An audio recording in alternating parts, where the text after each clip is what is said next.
Okay everybody, this is the first step in setting up Xpadder. We're going to go straight from a very dry run where you may have just downloaded Xpadder and you're opening it up for the first time. I'm still in Guild Wars 2 to kind of demo what's going on here. So the first thing I'm going to do is I have my Xpadder folder that I downloaded on my desktop, and inside of it you'll see the application file, and I have this controller image that we'll be using in a second. So let's double click on the Xpadder app and launch it. Keep in mind of the version I'm using right now, 2013 07 18. That's what I'm using. Any subsequent versions probably should work just fine. I'm going to press start. This is just copyright stuff, so make sure you go to xpadder.com to download the program. I think it's like $5 or $10 to buy it. This guy Jonathan Firth, he is the guy that started the whole thing, and I'm really grateful to him. I've been using this program for years now. It's a great little low-cost, low-resource app that runs without any kind of installation. You'll notice I just clicked on Xpadder. It's not installing it to my computer. I'm selecting my language, and the program location is right on my desktop there. Let's go ahead and start it. Let's say in default save and open location. This is where it's going to save all your profiles and everything. I like to keep it at my program location, which is at my desktop. So I'll select program location, and this associates files to Windows. So if you ever click on an Xpadder app, it'll Windows won't ask you, I don't recognize this file type. What do I do? Well, let's go ahead and associate it so Windows recognizes the app. So you'll notice I'm going to move this right down here. The first thing you'll see is this very bare bones basic Xpadder window. It looks nothing like what I was using in the previous video, but we're going to do everything we can to get it shaped up and start looking like what I was using earlier. So the first thing we'll do, I'm going to move it right down here. I'm going to go ahead and minimize my window right there. I have Guild Wars going on in the background. The first thing I'm going to do is click on this little controller icon. So you click new to create a layout or open up a previous existing one. You don't have any previous existing profiles, so let's create a new one from scratch. So I'm going to go click on my little controller, and since this is our first time, we have to go to settings, and we'll set everything right up. Alright, so there is the bare bones basic configuration window. The first thing we're going to do is we're going to have to get a picture of a controller on here, just to make things a little bit easier, so when you are new to it, you'll know what buttons you're pressing and which ones correspond to what. So I'm going to go to open, and in my Xpadder folder I already have an icon of a controller. Two things to keep in mind: you have to have it as a BMP, and the resolution has to be 512 by 256. I think the bitmap mode, this is a 16-bit bitmap. I don't know if it makes a difference if it's 32 or 8, but this is 16 bytes. So I'm just going to select it, and immediately we have a picture in our configuration window and a picture of the controller in our overall main menu here. So the first thing we're going to do now is we're going to assign our buttons from our physical controller to the image reference of the same controller. I use a 360 controller. Windows drivers pick it up really easily, and it's just the easiest, best feeling controller to use for a PC right now, in my opinion. Plus, you know, if you're a 360 owner, you might have one laying around already. Let's go to our sticks. So basically we just have to enable the sticks. We don't have to do too much with these crazy settings, just hit enable. The only thing you really have to do is correspond the button presses.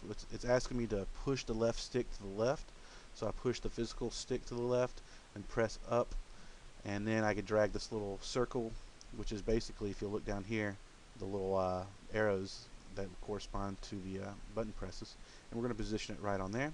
We don't have to mess with anything right here. I'm going to press the enable on the right stick.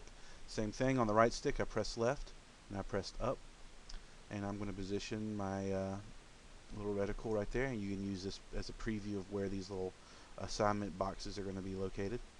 Position them right, so I'm just left clicking and dragging, and we have our sticks set up. You might have to detect if the Windows is having trouble, but most of the time, you know, I don't have any trouble setting it up. I never have. Let's go to our D-pad now, and all we have to do is enable it, and same thing, it's going to ask us to physically press up on our controller, down, left, and right. This is just like a double check mode for Xpadder to realize, okay, the controller's there, I'm getting the right kind of input, and it gives you a visual representation of, okay, everything's working just right. Let's go down to our buttons now. and this is a little bit different. We're going to have to physically press every button on the controller to get it to show up so we can position it correctly. So I'm going to go ahead and press start.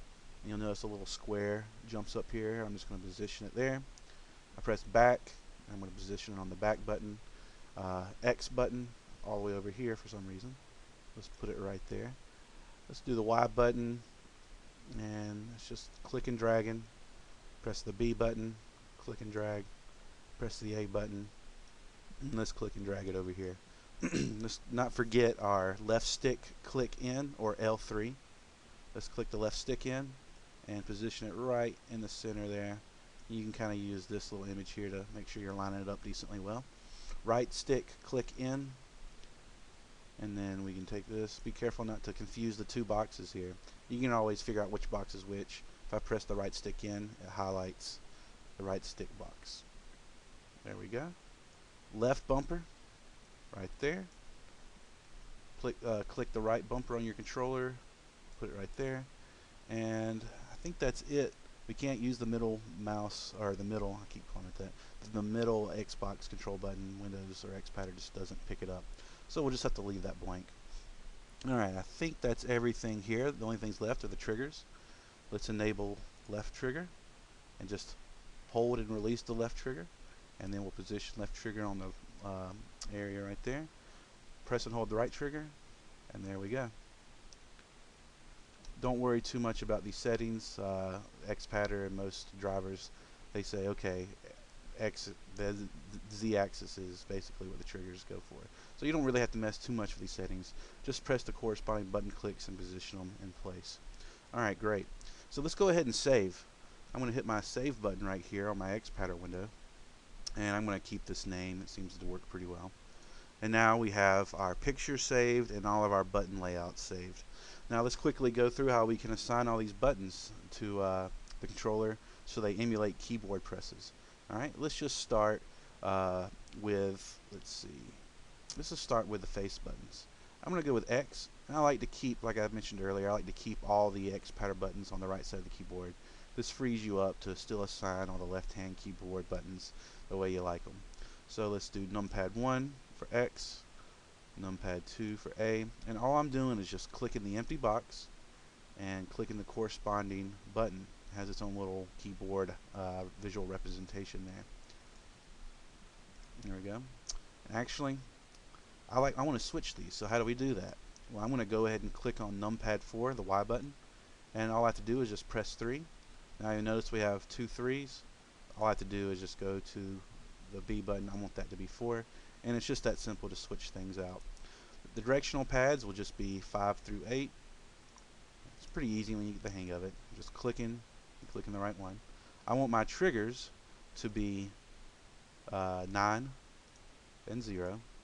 Unfortunately, I really don't have it configured. I don't know if you can configure it for the triggers to test, you know, the percentage that you're pulling. So, you know, just setting them as single button presses will be fine. And let's see, let's get our bumpers. I like my bumpers to be the modifiers, so let's set this as control and click on the right bumper and set that as alt. And then if this doesn't go away, you can just press the X. And remember, these are our 2 modifiers, so control and alt are pretty standard for that. Let's go ahead and set our clicks in. I'm going to set my left click to be minus on the numpad, and right click to be plus.